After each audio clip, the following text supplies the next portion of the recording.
Well, we're here at Tsillan Cellars, and I've got to say you've built an amazing destination winery. Why don't you tell us a little bit about when you planted the vineyards, when the winery went up, etc. Thank you, Andy, for the kind words.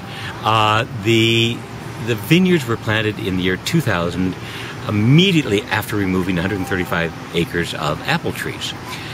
The thing that has to be said about those apple trees, at one time they were the world's best quality apples, particularly Red Delicious, and that's why Chelan has been impacted even more than other apple areas, because it was known as Red Delicious country, and that was a variety that was impacted most dramatically.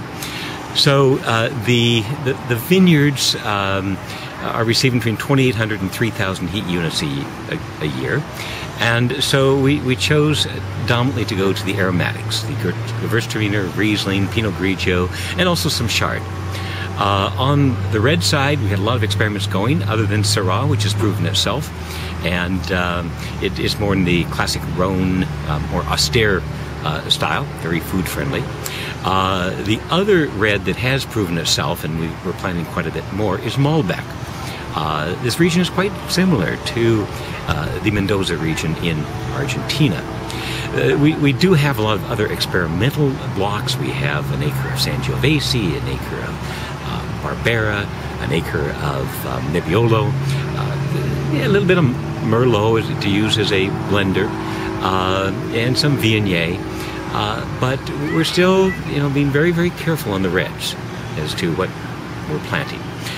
The other part of wine that I feel very strongly about is wine culture. And the other part of the story is I did design everything here myself, Andy. It's passion unleashed.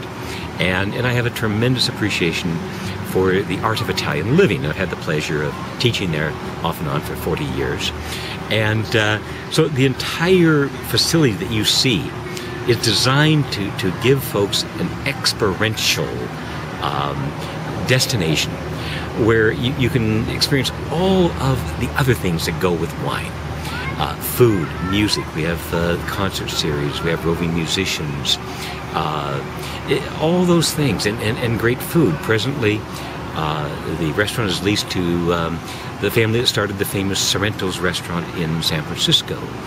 And so we're being very, very aware of pairing food and wines, giving people that experience. But it really is, in this day and age, about giving people experiences, something that leaves memories, something that you want to experience but don't have the opportunity frequently to experience.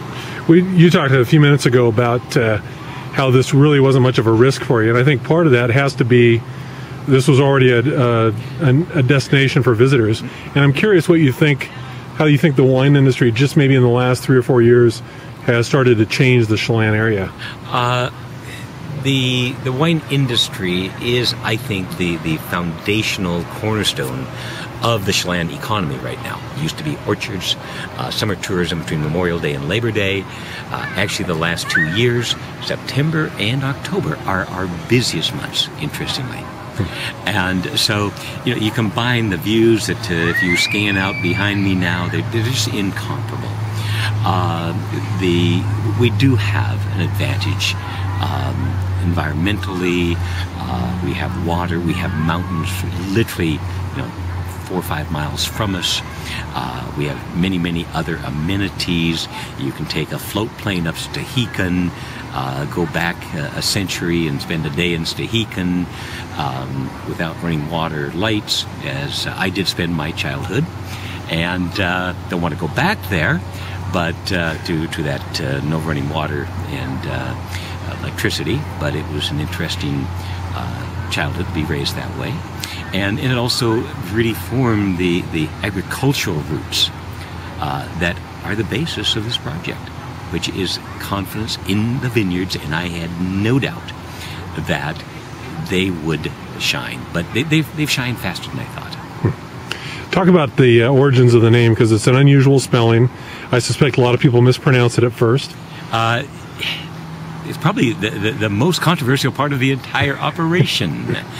Chelan is the original spelling of Chelan, the Tsillan. It first showed up when the surveyors came through in 1826. It is the Native American term for deep water. Lake Chelan is the third deepest lake in North America. Crater Lake is the first, at 1759 deep. Tahoe's got us by 20 feet. And Lake Chelan is 1,520 feet deep at its deepest point. You should go out there with a shovel and get it a little deeper. We got two options. With things going on in California and all their problems, we could probably go down and we could fill in that 20 feet on Tahoe, and then we'd take second. Or we can dig deeper down here. I'd rather go and fill in Tahoe. Don't you? Yeah. So that's the origin of the name. The spelling is catchy.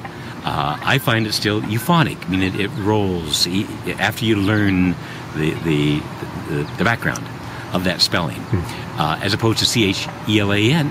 I sort of like Tsillan. It's got a pizzazz.